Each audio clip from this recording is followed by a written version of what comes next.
Dito tayo sa reclamation mga kaibigan.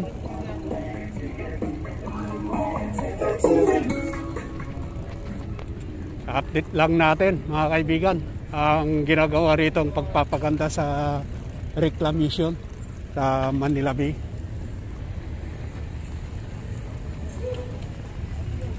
Magandang umaga muli mga Brian. Dito tayo sa Manila Bay Reclamation Area sa Mall of Asia. Huwag nyo lang kakalimutan mga kaibigan mag-subscribe,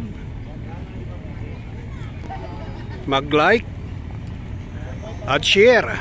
Bagay natin sa atin mga taga-subaybay dito sa ginagawang reclamation sa Manila Bay mga kaibigan. Ito nadatnan natin ang ating mga masisipag na nagbabagsak ng buhangin. Halos walang tulog itong mga nagtatrabaho rito. Araw at gabi sila naggagawa. Ayan patag na yung area rito sa malapit lang dito mga kaibigan, dito sa Seaside Mall of Asia. Itong kinukuhanan natin, patag na itong area rito. Pero dyan sa gitna, ayan hindi pa napapatag dahil nga sobra ng taas mga kaibigan itong ginagawa rito sa gitna. Pulo-pulo na mga kaibigan yung isla na kanilang ginagawa rito.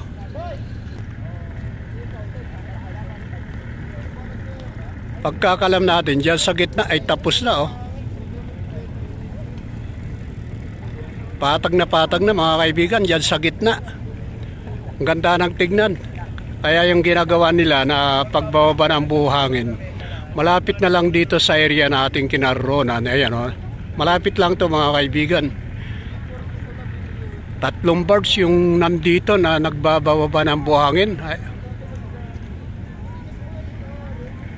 Araw at gabi na naggagawa ang mga nagbababa ng buhangin mga kaibigan. Ang taas-taas na yung buhangin. Ayan bulwak na bulwak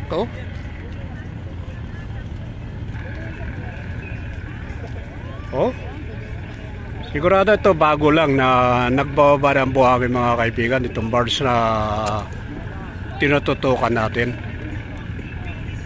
Huwag nyo kakalimutan ibahagi sa atin mga taga-subaybay itong pagpapaganda. Ayan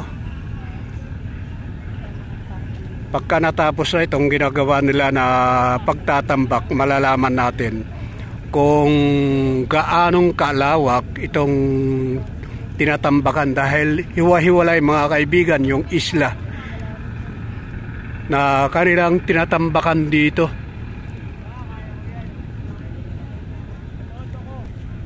Ayan malapit lang ito sa atin mga kaibigan dito sa Biwok.